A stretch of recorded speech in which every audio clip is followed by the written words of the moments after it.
हम परमेश्वर की सामर्थी वचन को सुनने जा रहे हैं। इसलिए आइए एक बार फिर से हम अपने अपने मनों को तैयार करें और इस समय हम परमेश्वर की जीवित और सामर्थी वचन की ओर जाएं। और इस समय हमारे बीच में आज के मुख्य वक्ता ब्रदर समृद्ध लुगुन हमारे बीच में उपस्थित हैं। हम आशीष प्रार्थना सभा होकर हमारे आज के मुख्य वक्ता को आशीष प्रार्थना सभा होकर तहे दिल से हम ताली बजाकर शुक्रिया अदा करते हैं कि आपने महत्वपूर्ण समय हमारे आशीष प्रार्थना सभा के लिए दिया है। और निश्चय पराई मुख कर बोलने वाला परमेश्वर आज आपके मुख में होकर हमारे बीच में परमेश्वर बातचीत करे। ये समय आपका है सर। परमेश्वर पिता को धन्यवाद हो। मेरी आशा है कि मेरी आवाज काफी साफ आ रही होगी। जी ओके सर। जी, परमेश्वर पिता का धन्यवाद देता हूँ इस एक और अवसर के लिए आज जो मैं आपके बीच में आ पाया। और आज की मीटिंग को मैं इमरजेंसी मीटिंग बोलना चाहूँगा। आप अपने पड़ोसी वाले को कहें आज की मीटिंग इमरजेंसी मीटिंग है भैया। अगर आप अकेले भी देख रहे हैं, अगर आप अकेले रूम पे भी हैं तो कहिएगा कि आज की मीटिंग इमरजेंसी मीटिंग है। और मेरे प्रियो, शायद हमारे लिए ये इमरजेंसी मीटिंग हो सकती है, लेकिन परमेश्वर के लिए ये काफ़ी आम बात है, क्योंकि हमारा परमेश्वर जो है वो समय के अनुसार नहीं चलता। वो समय से पहले भी था, वो आज भी हमारे बीच में है, वो अनंत काल तक रहेगा। समय तो उसने हमारे लिए बनाया है कि हम इस समय को कभी गंवा ना सकें। और इसलिए आज के सुबह ही मैंने संदीप जी को एक मैसेज भेजा, कहा कि मामू ये कोविड का प्रलय कुछ ज़्यादा ही घातक चल रहा है। और आज मैंने उनसे हक से एक समय मांगा। मैंने उनसे कहा कि मुझे एक शिक्षा है, परमेश्वर ने मेरे मन में एक वचन डाला है जो इतना ज़ोर ज़ोर से तड़प रहा है कि वो बाहर निकले और अपने लोगों के बीच में मैं उन बातों को बता सकूं जिस आशा के साथ मैं यहाँ पे जी रहा हूँ। आज के समय में हम जानते हैं हर जगह जहाँ जहाँ हम सुनते हैं तो कोई ना कोई बुरी खबर हमें सुनाई दे रही है। जहां देखो किसी न किसी को कोविड पॉजिटिव का रिजल्ट हो गया है। जहां देखो कितने लोग मर रहे हैं। मेरे पास लोग वीडियो भेज रहे हैं। कल ही मेरे एक मित्र ने मुझे दुर्ग का एक वीडियो भेजा जहां पे जो हॉस्पिटल था वहाँ पे बहुत सारे लाशों को एक एनवलप जैसा, एक पन्नी में ऐसा बांध के रखा गया था, और बता रहे हैं कि कितनी ज़्यादा मृत्यु वो वहाँ पे देख रहे हैं। जहां देखो लोग सरकार के बारे में बात कर रहे हैं कि सरकार अपने काम को क्यों नहीं कर रही। लोग कह रहे हैं कुछ लोगों को वैक्सीन नहीं मिल रहा है, कुछ लोग को वैक्सीन मिल रहा है तो लोग उसके बारे में कह रहे हैं अरे देखो वैक्सीन लगाने के बाद भी ये लोग मर जा रहे हैं। आज देखे तो लोग कहते हैं कि अरे समय इतना खराब चल रहा है कि लोग आज भी बेरोजगारी से लड़ रहे हैं। जहां देखो संकट ही संकट, उपद्रव में हम घिरे हुए हैं। और इन सब बातों में हम आज के दिन यहाँ पे लगभग 250 लोग यहाँ पे बैठ के परमेश्वर की वचन के सुनने के लिए आए हैं। मैं कहना चाहता हूँ अपने आप को ऐसा कहें कि मैं धन्य हूँ। आप अपने आप को आज ऐसा कहें, अपने मुंह को खोलें और कहें कि मैं धन्य हूँ, क्योंकि वचन हमें बताता है मत्ती उसके 5वें अध्याय उसके 6ठे पद में कि धन्य है वे लोग जो धर्म के भूखे और प्यासे हैं, क्योंकि वे तृप्त किए जाएंगे। हाँ मेरे प्रियो, आज अगर हम ऐसे संकट की घड़ी में भी परमेश्वर के वचन को सुनने के लिए, उसके वचन के लिए भूखे और प्यासे हैं, परमेश्वर कुछ बातों से आपको तृप्त करना चाहता है। जो लोग विश्वास करते हो मेरे पीछे बोले आमीन, बोले जोर से आमीन। मेरे प्रियो, कितने लोग अभी हम लोग जुड़े हुए हैं और इस बात को कह सकते हैं कि वो किसी एक ऐसे करीबी व्यक्ति को जानते हैं जिनको कोविड हुआ है। किसी को आप जानते हैं? क्या मैं आपके हाथों को देख सकता हूं जो आप जानते होंगे कि मेरे बहुत ही करीब, मेरे रिश्तेदार, मेरे इर्द गिर्द कुछ ऐसे लोग हैं जिनको मैं जानता हूं कि इनको कोविड हुआ है। आज हम में से कुछ लोग हैं, शायद हो सकते हैं कि जिन्होंने कोविड के कारण किसी रिश्तेदार को खो दिया हो। शायद हम में से कुछ लोग हैं वो उन बातों को जानते होंगे कि एक कोविड के मरीज के इलाज के लिए कितना पैसा खर्चा हो जाता है। आज सुबह ही मेरे पास एक वीडियो आया और उसमें 2 डॉक्टर बात कर रहे हैं। शायद आप लोगों ने भी वो वीडियो देखा होगा। और उस वीडियो के अंदर दो डॉक्टर इस बारे को बता रहे हैं कि कैसे गलत आंकड़ों को, गलत स्टैटिस्टिक्स को बताकर देश को भ्रमित कर दिया जा रहा है। हॉस्पिटल में बेड्स नहीं है, जो हॉस्पिटल आ रहे हैं उनको वेंटिलेटर की जरूरत पड़ रही है। आखिर में डॉक्टर ने ऐसा कहा कि अगर किसी को कोविड लग जाए, वो पॉजिटिव हो जाए और अगर वो मरीज कोविड से ना मरे तो शायद वो व्यक्ति गरीबी से मर जाएगा। क्यों? क्योंकि कोविड के इलाज को करते करते उसने अपने जीवन का इतना पैसा उसके ऊपर खर्च कर दिया कि वो गरीब रह जाएगा। वो डॉक्टर एक व्यक्ति की कहानी वहां पे बता रहा था। वो कह रहा था कि हॉस्पिटल में एक मरीज आया और वो मरीज जो था वो कोविड पॉजिटिव था और वो ऐसा वैसा व्यक्ति नहीं था, वो ऑडी कार में आया। अगर आपको ऑडी कार पता है तो वो उसका लोगो ऐसा 4 चूड़ियां जैसा दिखाई देता है। ऑडी कार के बारे में अगर आपको पता हो तो ऑडी कार की शुरुआत, उसको खरीदने की शुरुआत आप 35 लाख रुपए से ऊपर होती है। अगर आप ऑडी कार का भी खरीदना चाहेंगे तो आप सबसे निम्न छोटी कार अगर आप ऑडी की खरीदना चाहेंगे तो 35 लाख रुपए से चालू होती है। लेकिन उस बात को बता रहा था कि जब आगे उस मरीज का कुछ दिनों तक इलाज चलता रहा, तब कुछ दिनों बाद डॉक्टर ऐसी रास्ते से जा रहा था, उसने देखा कि उसके जितने घर वाले थे वो बाहर मैदान में, ग्राउंड में चादर डाल के बैठे हुए थे। उनकी हालत इतनी खराब हो गई थी, उनके पैसे, लोग रोड पे आ गए, लोग मैदान में आ गए और उन्होंने इतना ज्यादा उस बीमारी के पीछे उनको अपने आप को झुकाना पड़ गया। डॉक्टर कहते हैं कि अब तो सरकार भी हमें वो एड देने के लिए तैयार नहीं है, वो हमारी सहायता करने के लिए तैयार नहीं है। डॉक्टर ने कहा कि मैंने तो खुद अब अपनी आशा छोड़ दी है। मैं खुद नहीं जानता कि मैं ऐसे संकट की घड़ी में क्या करूं। आप देख सकते हैं, अगर आपने भारत का ग्राफ देखा होगा तो कोविड का केस जो है पिछले सालों में से अभी भारत में सबसे ज्यादा केसेस पाए जाते हैं। और ऐसे टाइम पे मैंने संदीप जी को बोला, इमरजेंसी मीटिंग है मामू, अभी ये समय आ गया है कि एक ऐसे वचन को लोगों तक पहुंचाया जाए। ये डॉक्टर जो शायद आशा छोड़ चुका है, और ऐसे कितने चिकित्सक होंगे और ऐसे कितने नर्स होंगे जो बाहर जाकर वास्तविक में लोगों को बचाना चाहते हैं, या फिर वो लोग भी डर गए हैं कि हमें तो कुछ नहीं हो जाएगा। और मेरे प्रियो, सिर्फ कोविड के कारण ही हमारे ऊपर दबाव नहीं है। मेरे एक करीबी दोस्त ने कोविड के समय में ही अपने पिता को खोया। मेरे करीबी दोस्त के एक और करीबी दोस्त के रिश्तेदार हैं, उनका कल ही एक्सीडेंट होकर देहांत हुआ, आज ही उनकी मृत्यु हुई। अपने इर्द गिर्द आप देखेंगे तो कहीं ना कहीं कुछ ना कुछ बीमारी के लक्षण, कुछ ना कुछ दुर्घटना, कुछ ना कुछ समस्या हमें देखने को मिलती है। सिर्फ कोविड का ही एक दबाव नहीं है हमारे ऊपर, और भी प्रकार की बीमारियां हैं, और भी प्रकार के संकट है जो हमारे ऊपर मंडरा रहे हैं। शायद मुझे याद है जब कोविड नहीं था, हम अपने दोस्त के साथ एक मरीज को आईसीयू में देखने के लिए गया था, और वहां पे मैंने कुछ ऐसे मरीजों को देखा जो जीवन और मृत्यु के बीच में संघर्ष कर रहे हैं। अगर आप मेरी बातों को समझ रहे तो क्या मैं सच कह रहा हूं? ऐसा होता है? क्या आप मेरे से सहमत है? आप हाथ को उठा के बता सकते हैं कि ऐसा हो रहा है दुनिया में, आज के समय में, आज के दिन ऐसी बातें हो रही है। मेरे प्रियो, आइए हम वचन में से देखते हैं। मैं चाहूंगा कि आप गलातियों का जो पत्री है उसको खोलिए।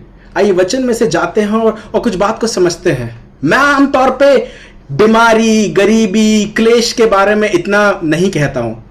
मैं इससे नहीं कहता हूं क्योंकि मुझे लगता है कि जब हम लोग इन सारे बातों के बारे में ज्यादा कहने लग जाते हैं, ज्यादा अंगीकार करने लग जाते हैं, तो हम यीशु मसीह के नाम से भी ज्यादा, यीशु मसीह के जगह से भी ऊपर इन बातों को रखने लग जाते हैं।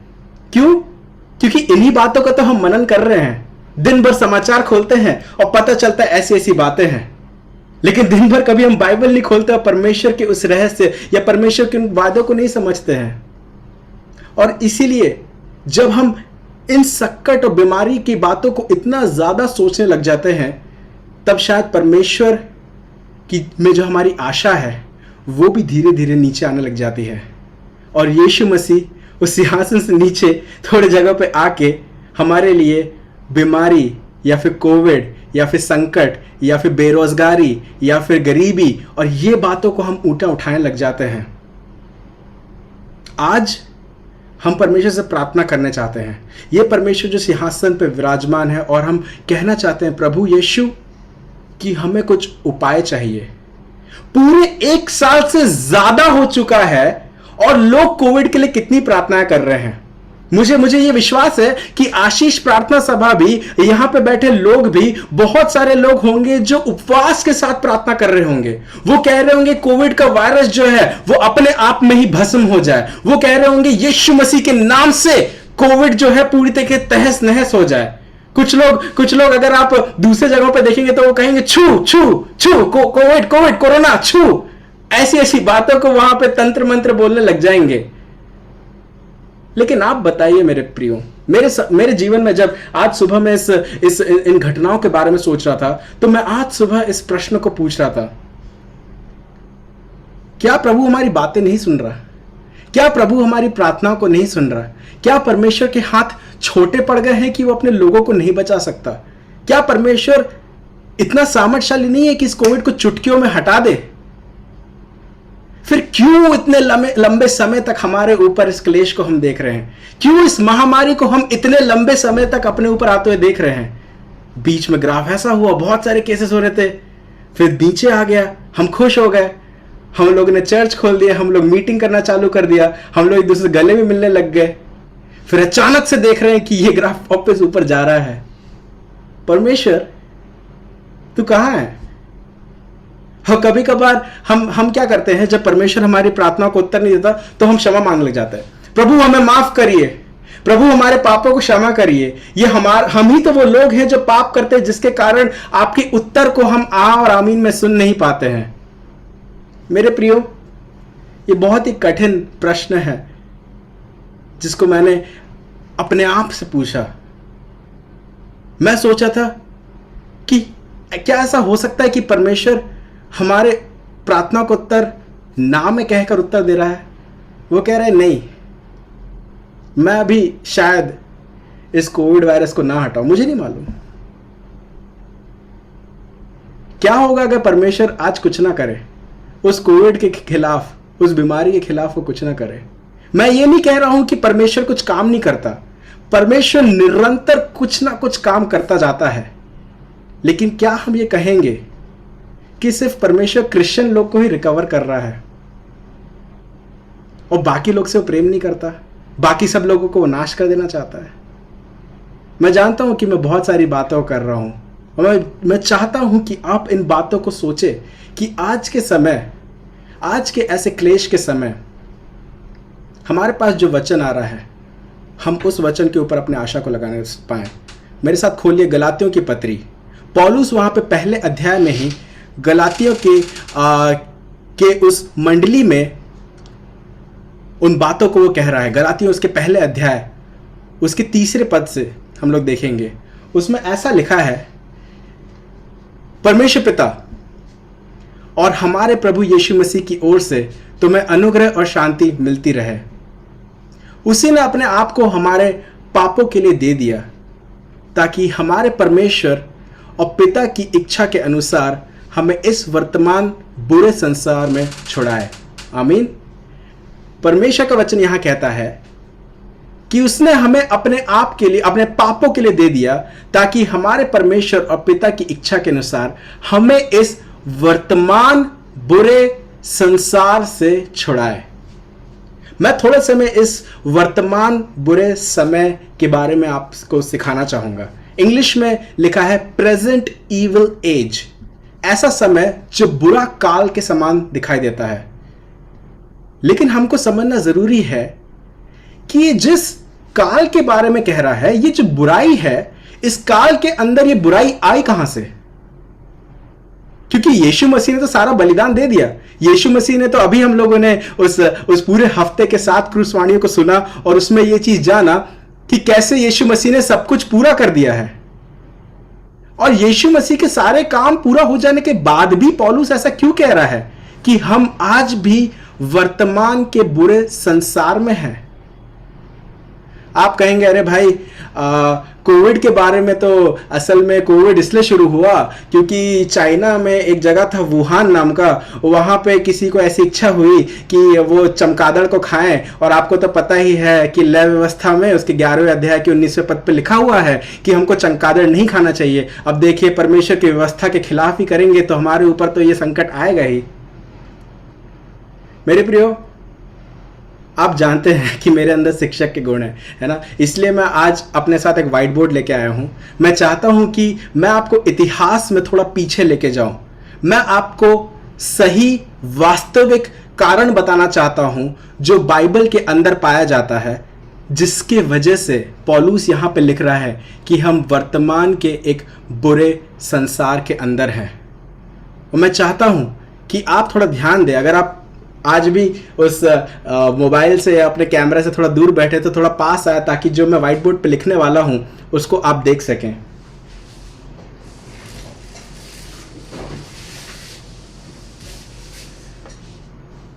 कि मेरी आशा है कि काफी हद तक आप लोग देख पा रहे होंगे। लेकिन अगर आपके पास कोई बुक या कॉपी है और आप एक चित्र बनाना चाहते हैं तो आप इस चित्र को भी बना सकते हैं। मुझे आज भी याद है जब मैं 5 साल पहले नेपाल में था और नेपाल में एक बहुत ही खतरनाक भूकंप आया था। इतना हाई मैग्नीट्यूड का भूकंप आया था कि वहां पे बहुत सारे लोगों के घर टूट गए थे, बहुत सारे लोग के रिश्तेदार मर गए थे, बहुत सारे लोग जो है संकट में थे, परेशानी में थे। उनके पास उनकी सरकार इतनी सामर्थ्यशाली नहीं थी जितनी भारत की सरकार हमें जान पड़ती है। और वहां के लोग जो हैं भूखमरी से परेशान थे, वहां के लोग के पास कपड़े नहीं थे पहनने के लिए। और उस समय मैं और मेरा एक समूह था जिनके साथ मैं सुसमाचार प्रचार के कार्य के लिए वहां पे गया था। और उस समय हम प्रचार कर रहे थे कि आप यीशु मसीह पे क्यों नहीं विश्वास करते। और वहां लोगों ने हमसे पूछना चालू किया, वहां लोगों के मन में ये इच्छा आया कि वो हमसे उल्टा प्रश्न करे, अगर परमेश्वर इतना भला है तो क्यों हमारे ऊपर उसने ऐसी संकट आने दी। अगर परमेश्वर इतना अच्छा है, अगर हम परमेश्वर को ग्रहण कर लेंगे तो क्यों उसने हमारे जीवन में ऐसा संकट आने दिया। और उस समय मेरे पास, मेरे प्रियो, कोई जवाब नहीं था। उस समय मैं सोचता था कि ये लोग तो सही कह रहे हैं कि इनके जीवन में इतना संकट है और मैं इनको यीशु मसीह की किस आशा को देना चाह रहा हूं। लेकिन मेरे प्रियो, आज के दिन मेरे पास एक उत्तर है जिसको मैं आपके साथ बांटना चाहता हूं।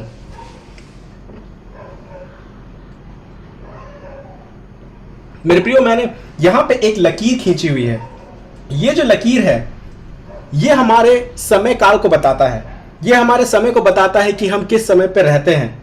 और अगर आप समझना चाहें तो मैं आपको बताना चाहूंगा कि संसार की सृष्टि जो हुई वो उत्पत्ति से हुई। आप लोग मानते हैं उत्पत्ति में परमेश्वर ने संसार की रचना की? बिल्कुल। अगर हाथ उठा के बता सकते हैं बिल्कुल।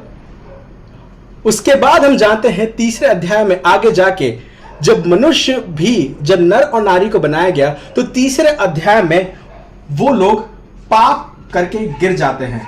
उनके जीवन में, हमारे जीवन में पाप आ जाता है, हम पाप से गिर जाते हैं। और पाप के कारण हमारे अंदर एक गुण आना चालू हो जाता है, इस शरीर का गुण आना चालू हो जाता है। और उसके कारण क्या हुआ? पाप के कारण हमारे समय काल के अंदर उस पाप के प्रभाव आना चालू हुए, जिसको मैं ऐसे लाल रंग के तीरों से हमारे समय काल के अंदर आते हुए दिखा रहा हूं। ये क्या हुआ? यहां पे आप मान के चलिए कि नरक की शक्तियां हैं, पाप के ऐसे प्रभाव की शक्तियां हैं जो हमारे समय काल में हमारे अंदर आने लग गई। इसके साथ क्या हुआ? जब हम उस कहानी में, उत्पत्ति में थोड़ा आगे जाते हैं तो पाप करने के कारण केन ने आबेल को मार दिया, क्योंकि वो पाप करने के गुण से ही उसके अंदर एक प्रभाव आना चालू हुआ। कैसा प्रभाव? ये वही प्रभाव है जिसके कारण वहां पे ईर्ष्या आ जाती है, वहां एक तनाव आ जाता है, वहां गुस्सा आ जाता है, वहां नफरत हो जाता है और वो शरीर के काम प्रकट होने लगता है। आपको पता है उसके बाद क्या हुआ? पाप के उन प्रभावों को होने के कारण दुनिया में भूकंप आने लगा, तूफान आने लगा, ज्वालामुखी फटने लगी। जो पृथ्वी पहले बेडोल थी उसको परमेश्वर ने जो सुंदर बनाया था वो वापस बेडोल होने लग गई। आपको पता है उसके बाद पाप के कारण ही बाद में गंदी से गंदी बीमारियां, रोकथाम करने वाली समस्या, और शायद ये कोविड जैसी बीमारी भी हम उन पाप का एक परिणाम है मेरे प्रियो। और ऐसे पापी स्वभाव के बीच में जो हम यहां पर रहते हैं, इन तीरों के रूप में जो हमने इसको देखा, यही वर्तमान का युग है।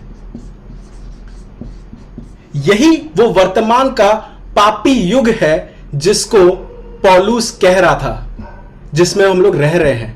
लेकिन उसमें के बाद एक घटना हुई। इसके बाद समय काल को विभाजित करने वाला एक बहुत ही महान घटना हुई। वो घटना थी यीशु मसीह का आगमन, यीशु मसीह का पहला आगमन।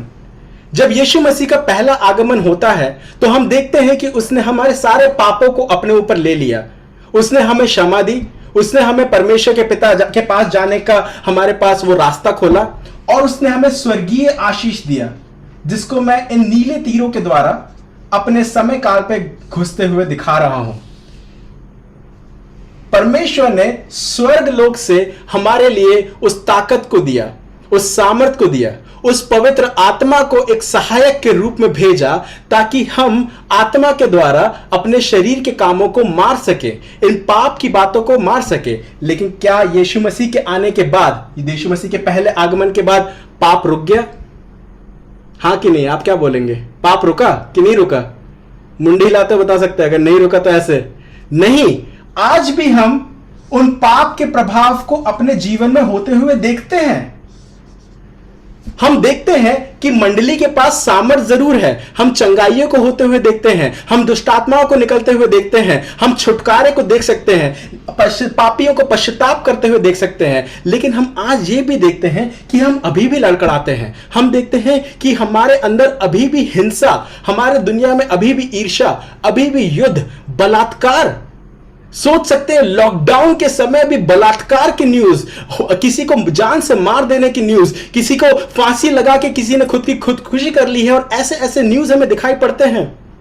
क्योंकि आज भी हमारे समय में, इस वर्तमान के युग में, उन पापों का प्रभाव हमारे जीवन में चालू है।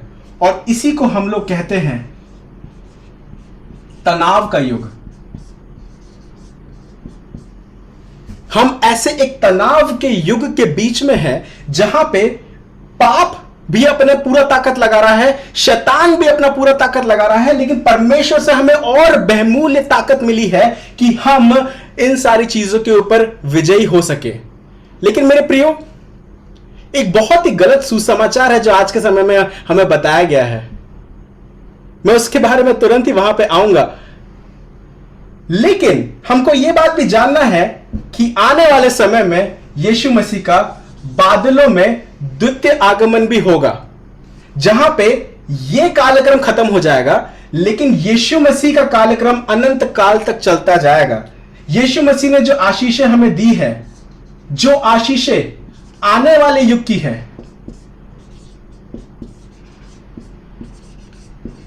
परमेश्वर उन बातों को हमारे जीवन में देना चाहता है, लेकिन वो आशा जो है वो आने वाले युग की है। बहुत गलत सुसमाचार आज के समय में प्रचार किया जाता है। वो कहते हैं कि भाई, अगर आपने यीशु मसीह ग्रहण कर लिया तो आपके जीवन में कभी बीमारी नहीं होगी। वो कहते हैं कि अगर आपने यीशु मसीह ग्रहण कर लिया तो कभी आप गरीब नहीं रहेंगे, आपके जीवन में हर प्रतिदिन आप ऊंचाइयों को जाएंगे। और इसको समृद्धि सुसमाचार कहते हैं। माफ करेगा, मेरा नाम भी समृद्ध है, लेकिन मैं वो सुसमाचार नहीं पढ़ाता हूं। मैं समृद्धि सुसमाचार के बिल्कुल खिलाफ हूं। मैं ये कहता हूं कि वो सारी आशीषें जो हैं वो आने वाले युग में हमारे पास हैं, लेकिन आज हम इस तनाव के युग में हैं, जहां पे हम आज भी पाप से जूझ रहे हैं, आज भी बीमारियों से जूझ रहे हैं, आज हम कोविड से जूझ रहे हैं, आज हम उन खतरनाक समाचारों को जब सुनते हैं उससे जूझ रहे हैं। लेकिन परमेश्वर से हमें सामर्थ मिली है, परमेश्वर की ओर से हमें वो आशीष मिली है कि हम इस जगह पे अटल रह के खड़े रह सकें।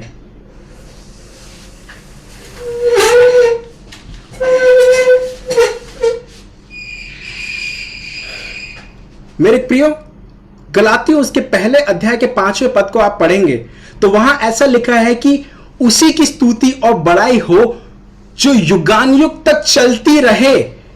आमीन लिखा है उसके आगे। पौलुस अभी के वर्तमान के युग के बारे में नहीं, लेकिन आने वाले युग के समय की आशा में हमें लेके जाना चाहता है। वो ये कहता है कि कोविड का संकट आज है, जिसके लिए शायद हम बहुत सारे लोग निराश हो रहे होंगे, लेकिन परमेश्वर ने हमें डर की आत्मा नहीं दी है। उसने हमें सामर्थ की, प्रेम की और शांति की आत्मा दी है। हम इस तनाव के युग के बारे में समझना बहुत जरूरी है, क्योंकि यह हमें समझ देता है कि जितने भी अच्छे मसीह हैं उनके साथ भी कुछ बुरा हो सकता है। हम अगर मसीह में हैं तो इसका मतलब यह नहीं कि हमारे साथ जिंदगी में सब कुछ अच्छा चलता है। आज भी हमारे जीवन में हम बीमारी को देख सकते हैं, आज भी हम अपने जीवन में गरीबी को देख सकते हैं, आज भी हम पाप के उस पतित स्वभाव के प्रमाण को देख सकते हैं।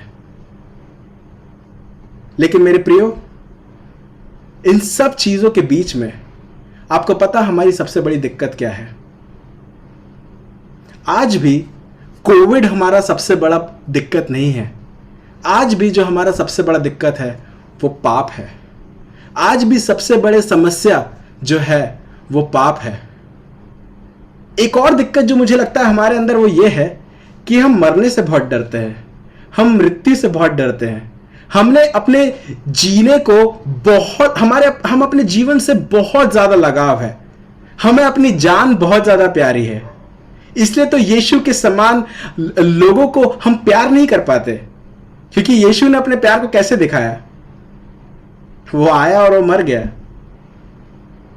हम तो कहेंगे कि यीशु तो इसलिए मरा ना कि हम जी सके।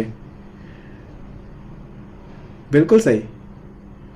लेकिन क्या आज यीशु मसीह हमसे कहें कि हम इस कोविड के संकट में जब हैं, हम यहीं पे रहेंगे तो हमारी आशा कहां रहेगी?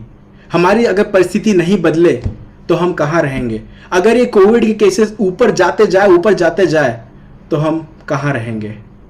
मेरे प्रियो, यूहन्ना उसके 12वां अध्याय उसके 25वें पद में ऐसा लिखता है कि जो अपने प्राण को प्रिय जानता है वो उसको खो देगा, और जो कोई इस जगत में अपने प्राण को अप्रिय जानता है वह अनंत जीवन के लिए उसकी रक्षा करेगा।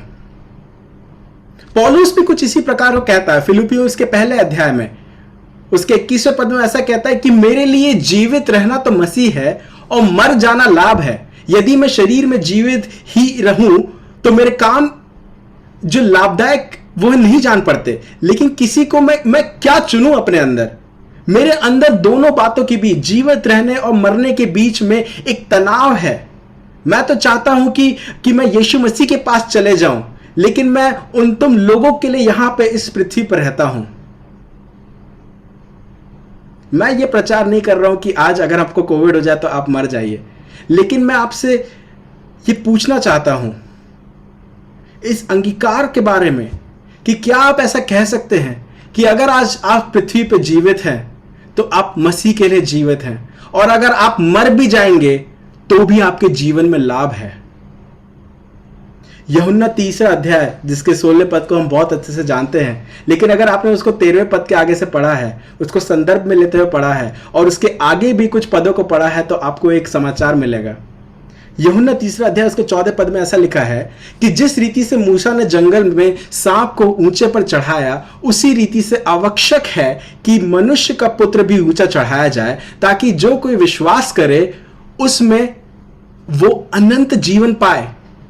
क्योंकि परमेश्वर ने जगत से ऐसा प्रेम रखा कि उसने अपने इकलौते पुत्र को दे दिया, ताकि जो कोई उस पर विश्वास करे वह नाश ना हो वरन अनंत जीवन पाए। कौन है हम में से इतने लोग जो अनंत जीवन की लालसा करते हुए अपने जीवन को बिता रहे हैं? कौन है जो कुलुस्सी 3 के हिसाब से इस बात को कह सकते हैं कि मैं स्वर्ग के ऊपर अपने मन को लगाऊंगा? कौन है ऐसे लोग जो कह सकते हैं कि इस कोविड के टाइम पे अगर मैं मर भी गया तो भी मैं स्वर्ग लोक में जाऊंगा, और अगर मैं जीवित भी रहा, अगर मैं अपने उद्देश्य को जीने के लिए जीवित भी रहा, तो उसकी ही महिमा की गवाही दूंगा? मेरे एक बहुत ही प्रिय प्रचारक थे, हैं अभी भी, उनका नाम है फ्रांसिस चैन, और उन्होंने एक अनंत काल के विषय में बहुत अच्छा चित्रण से मुझे एक बात सिखाया जो मैं वीडियो में देख रहा था, और उसी वीडियो को मैं आपके सामने लेके, उसी चित्रण को मैं आपके सामने लेके आया हूं। ये है वो चीज़, अगर आप देख सकें। आज आचार्य जी पागल हो गए, आज पता नहीं क्या क्या लेके आए, व्हाइट बोर्ड लेके आए हैं, अभी ये पता नहीं सांप जैसी रस्सी लेके आए हैं। लेकिन देखिए मेरे प्रियो, वो इस बात को बता रहे थे कि इस पृथ्वी में जो हमारा जीवन है ना, वो इतना सा है, इतना सा। ये जो मुरझाया हुआ जीवन है, जो हम पाप में लड़ताते झड़ताते हम जो अपने जीवन को जीते, ये इतना सा है। लेकिन जिस दिन हम मर जाएंगे, जिस दिन स्वर्ग में जाएंगे, तो हमारा जो जीवन परमेश्वर के साथ है, वो रस्सी खत्म ही नहीं हो रही है। अनंत काल की जीवन जो मेरा यीशु मसीह के साथ है, ये मेरा अनंत काल का जीवन है। लेकिन हम कहां फंस कर रह जाते हैं? सिर्फ इतने से जीवन में, सिर्फ पृथ्वी के जीवन में जो एक दिन चले जाने वाला है, जो एक दिन खत्म हो जाने वाला है। हम इतनी दुविधा में ऐसे फंसे रहते हैं लड़ने के लिए, नौकरी के पीछे, छोकरी के पीछे, कलीसिया के पीछे, इन सारी बातों में लगे रहते हैं और इतना परिश्रम करते हैं, लेकिन कोई भी इस अनंत जीवन के बारे में नहीं सोच रहा। कोई भी ये नहीं सोच रहा कि जब यीशु मसीह वापस आ जाएगा, तब वो विश्वासियों को अपने साथ ले जाएगा, और उसके बाद वो हमें ये पापमय शरीर से निकाल के एक धर्मी, एक महिमामय शरीर देगा, जिसमें कभी पाप नहीं होगा, जो कभी बीमार नहीं पड़ेगा। वो स्वर्ग में हमें ले जाएगा, जहां पे हमारे पास कभी भूख नहीं होगी, हमारे पास कभी आंसू नहीं होंगे, हम हमेशा यीशु के साथ वहां पर रहेंगे। परमेश्वर ने, अगर उसके 17 पद को देखें आप, यूहन्ना 3 अध्याय उसके 17 पद में ऐसा लिखा कि परमेश्वर ने अपने पुत्र को जगत में इसलिए नहीं भेजा कि वो जगत में उन लोगों को दंड की आज्ञा दे, परंतु इसलिए कि जगत के लोग उस पर उद्धार पाए। क्योंकि जो उस पर विश्वास करता है उन पर दंड की आज्ञा नहीं होती, परंतु जो विश्वास नहीं करता उनके ऊपर दोष लग चुका है, क्योंकि वो एक लौते पुत्र पे विश्वास नहीं करते। वो इस बात पे विश्वास नहीं करते कि मैं सिर्फ इस जगत के लिए, इस जगत के अंदर तुमको आशीष देने के लिए नहीं, लेकिन आने वाले युग में जब मैं एक नया पृथ्वी बनाऊंगा, जब मैं एक नया स्वर्ग बनाऊंगा, उसके अंदर जब तुम मेरे साथ राज्य करोगे, उसके अंदर जब तुम उस जीवन को देखोगे, हमारे पास उसके लिए कोई प्रकाशन ही नहीं है। हम बस इसी बात पर अटक जाते हैं कि हमें पाप नहीं करना ताकि हम स्वर्ग पहुंच जाएं, यीशु मसीह हमारा न्याय ना ले ले, वरना लोगों के सामने मेरा चिट्ठा खुल जाएगा। मेरे प्रियो, प्रभु इससे कहीं ज्यादा बड़ा है। प्रभु इस कोविड-19 के वायरस से कहीं ज्यादा बड़ा है। परमेश्वर ने जिन बातों को आपके लिए आने वाले युग के लिए रखा है, वो इन सारी बातों से कहीं ज्यादा बड़ा है। वो समय आएगा जब यीशु मसीह दोबारा आएगा, और वो चाहता है कि अनंत काल तक जो मुझ पर विश्वास रखता है वो नाश नहीं होगा, लेकिन अनंत जीवन तक वो यीशु मसीह के साथ रहने वाला है। और हम भले ही किसी भी स्थिति में हो, आज हमें उस पौलुस के समान कहना चाहिए कि मेरे लिए जीना मसीह है और मर जाना लाभ है। यही वो इमरजेंसी है, यही वो बात है, वरना हम हर रोज डिप्रेस हो जाएंगे। हर सुबह जब न्यूज खोलेंगे, हर सुबह जब अखबार खोलेंगे, अरे हर सुबह अगर व्हाट्सएप भी खोलेंगे तो किसी ना किसी का ऐसा मैसेज आ जाएगा कि आपको डिप्रेशन में और डर में डाल देगा। हम बहुत डरते हैं मेरे प्रियो, हम बहुत डरते हैं अपने मृत्यु से, हम बहुत डरते हैं। मुझे भी डरना चाहिए कि मैंने ऐसा प्रचार किया और कहीं ये मेरे ऊपर ही टेस्ट ना हो जाए कि पता चला कि कल मैं मर गया, लेकिन मैं उस आशा में जीवित रहूंगा। यही मेरी आशा है जो मैं आज इस पृथ्वी के ऊपर लेकर चलता हूं, कि भले ही कोविड का संकट यहां दुनिया में है, तो मैं बेवकूफ़ी नहीं करूंगा, मैं मास्क ला के जाऊंगा, मैं लोगों से दूरियां बना के रखूंगा। मुझे अपने उन सही बातों को ध्यान में रखते हुए समझदारी से चलना है। लेकिन अगर मैं आज मर भी जाता हूं, अगर मेरे साथ कोई दुर्घटना भी हो जाती है, हमें देखना है। खासकर उन लोगों के लिए मैं कहना चाहूंगा जो अभी किसी बीमार अवस्था में है। जब आप उनसे स्वर्ग में मिलेंगे तो उस बीमार अवस्था में नहीं होंगे। हो सकता है कि किसी का पाँव नहीं है, किसी का हाथ नहीं चलता, किसी का दिमाग नहीं चलता, कोई अपाहिज है या कोई ऐसा बीमार है जिसके पास कैंसर है।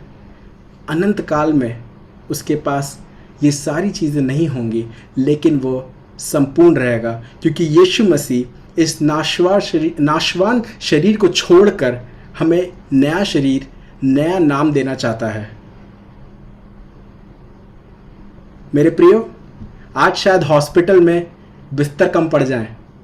अगर पूरे भारत में कोविड इतना ज़्यादा फैल जाए ना कि हॉस्पिटल में बिस्तर कम पड़ जाएगा, लेकिन मेरे स्वर्गीय पिता के घर पे कभी जगह कम नहीं होगी। जिन लोगों ने यहाँ पे, जितने लोग 326 से ज़्यादा लोग जो इसको देख रहे हैं, अगर आप इस वचन को सुन रहे हैं, अगर आपने यीशु मसीह पे विश्वास किया है कि आप नाश नहीं होंगे लेकिन उसके साथ जाएंगे, उसका वायदा अटल है। उसने हमसे कहा कि जगत के अंत तक मैं तुम्हें नहीं छोड़ूंगा और आने वाले युग में तुम मेरे साथ रहोगे। हमें प्रार्थना करना है कि वो हमारे अविश्वास का कुछ उपाय करे। हम जब इस जिंदगी की संकट में, इन छोटी छोटी बातों में अटक जाते हैं, तब हम यीशु मसीह की खूबसूरती और उसके प्रकाशन को देखना भूल जाते हैं। मेरे प्रियो, कोविड का दूसरा लहर आया जरूर है, लेकिन मैं कहता हूं ये परमेश्वर का अनुग्रह का दूसरा लहर है। परमेश्वर चाह रहा है कि अगर आज फिर से लॉकडाउन हो जाए, अगर आज फिर से हम सब घर के अंदर बंद हो जाएं, तो ये मौका को गवाए मत। परमेश्वर के साथ बैठे, उपवास इसलिए ना करें कि कोविड हट जाए, उपवास इसलिए करें कि आप परमेश्वर के और पास जा सकें। ये बातों को मैं आपको इसलिए बताना चाहता हूं कि आज के टाइम हमारी चिंताएं हमें मार देती है, हमारा डर हमें मार देता है, लेकिन यीशु मसीह आया, वो हमें जीवन देने के लिए आया और वो हमें बहुतायत का जीवन देना चाहता है। इस युग में भी अगर हम उस पर विश्वास करते हैं, और आने वाले युग में भी जब हम उसके साथ उठा लिए जाएंगे।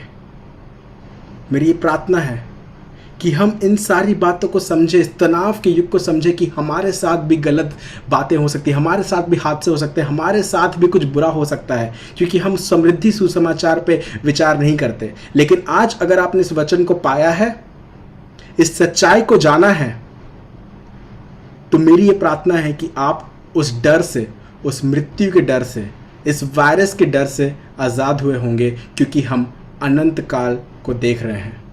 लेकिन तब तक हम चाहेंगे कि आप अपना ख्याल रखें, आप सावधान रहें, इस कोविड के समय में एक दूसरे का केयर करें, एक दूसरे से पूछते रहें और किसी को मत डराएं, क्योंकि हमारे पास एक जीवित आशा है।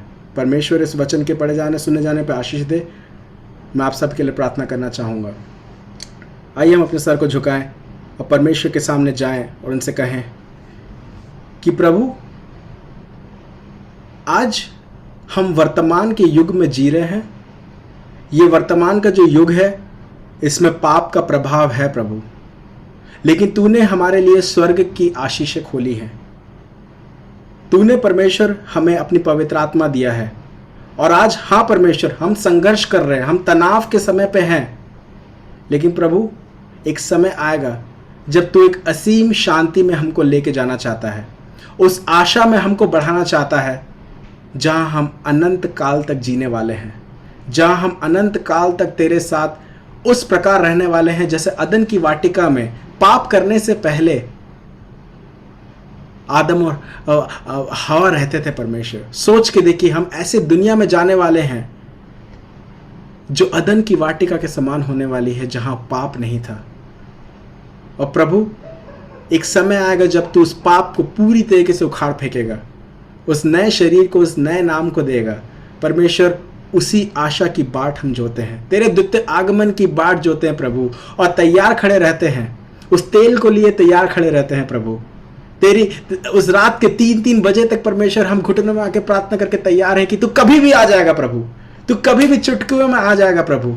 और हम तैयार रहना चाहते हैं दुल्हन के समान, कि तेरे उस विवाह पर्व में तेरे साथ उठा लिए जाने वाले हों। इसलिए प्रभु, होने दे कि आशा हमसे कभी छिनने ना पाए, और भले ही कोविड जैसा वायरस हो या इससे बड़ा वायरस भी कभी आ जाए परमेश्वर, इससे बड़ी दिक्कत समस्या भी हमारे दुनिया में कभी आ जाए, तो हमारा जो नजरें हैं वो हम परमेश्वर तेरी ऊपर ही उठा के रखते हैं, क्योंकि तेरा नाम इन सारे नामों से कहीं ज़्यादा ऊंचा है। परमेश्वर, तू अपने वचन में बताता है कि चाहे बीमारी हो, चाहे गरीबी हो, चाहे चाहे संकट हो परमेश्वर, चाहे स्वर्गदूत हो या शैतान हो परमेश्वर, कोई भी मुझे तेरे प्रेम से अलग नहीं कर सकता है। और इसलिए प्रभु मैं चाहता हूँ कि इस विश्वास को मेरे अंदर भरिए, ताकि मैं सिर्फ तुझे देखने पाऊँ और देखने पाऊँ कि कितना सुंदर है तू प्रभु, और कितनी महान योजनाएं तूने मेरे जीवन के लिए बनाई हैं। इस प्रार्थना को मैं यीशु मसीह के नाम से मांगता हूँ, सोने दया से ग्रहण कर। हम सब मिलकर बोले आमीन, आमीन।